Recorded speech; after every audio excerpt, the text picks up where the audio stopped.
បានជំរាបសួរសួស្តីវិលមកជួបគ្នាសារជាថ្មី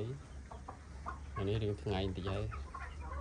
ភាសាររវល់ការងារចឹងអត់បានឆ្លៀតដាក់ចំណីឲ្យប្រព័ន្ធហើយយប់មិញយើងបានដាក់ចំណីឲ្យខ្លះហើយ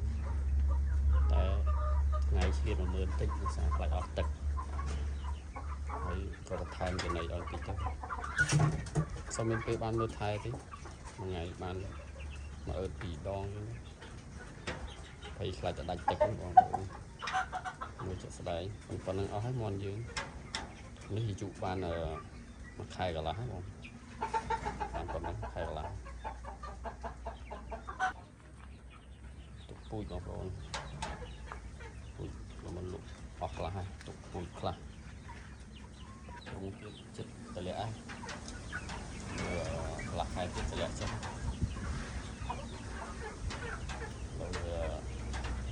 មកខ្យល់លាក់ភ្លៀងតិចឡើយអត់ទាន់ពេញតម្លាក់ខ្លាចឈឺវ៉ាក់សាំងឲ្យអស់ចាំតម្លាក់តាំងក្រោយគោទឿបងប្អូនគោទឿនេះសុខភាពគាត់ល្អតន់រពងបងប្អូនប៉ុណ្ណឹងហើយមិនតិចខែណា3ខែនេះគោទឿហ្នឹងចាស់អស់ហើយគាត់អត់ទៅមានពង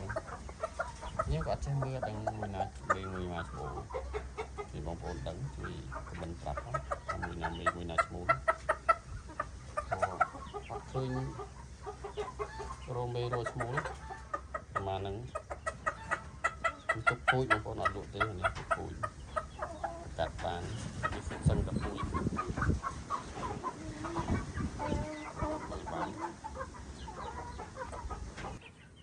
អត់បានសម្អាតព្រឹងមាន់ប្រហែលថ្ងៃហើយចូលកន្លះខែបងប្អូនចាំថ្ងៃណាទៅលេងតិចមកសម្អាតវាចេញក៏មានអីទេនេះស្មៅដែលយើងចូលឲ្យស៊ីរាល់ថ្ងៃហើយវាឡើងទៅជាសម្រាមអស់ស្មៅហ្នឹងទ្រូងក៏ដូចរៀងចង់ឈឺដែរបងប្អូនវារៀងចង់ឈឺតែយើងសេចចាក់ថ្នាំឲ្យអស់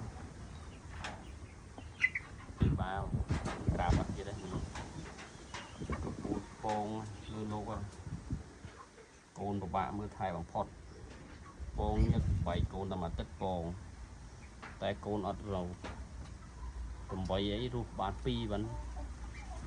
ឬក៏អត់រស់សោះក៏មានដែរគឺកូនទូចអាយុបាន1ខែបងប្អូនទូចមានបងណាតម្រូវការកូនមន់ទូចប៉ុណ្ណឹងខាងខ្ញុំមានច្រើនមានប្រហែលជា50ក្បាលហើយបាទបងប្អូនណាចង់តាក់ទងចង់បានមន់ស្រីទៅចិញ្ចឹមអាចតាក់ទងខ្ញុំបាននេះមកត្រង់ទៅបងប្អូនត្រង់គឺពេលធ្លាក់ខ្យល់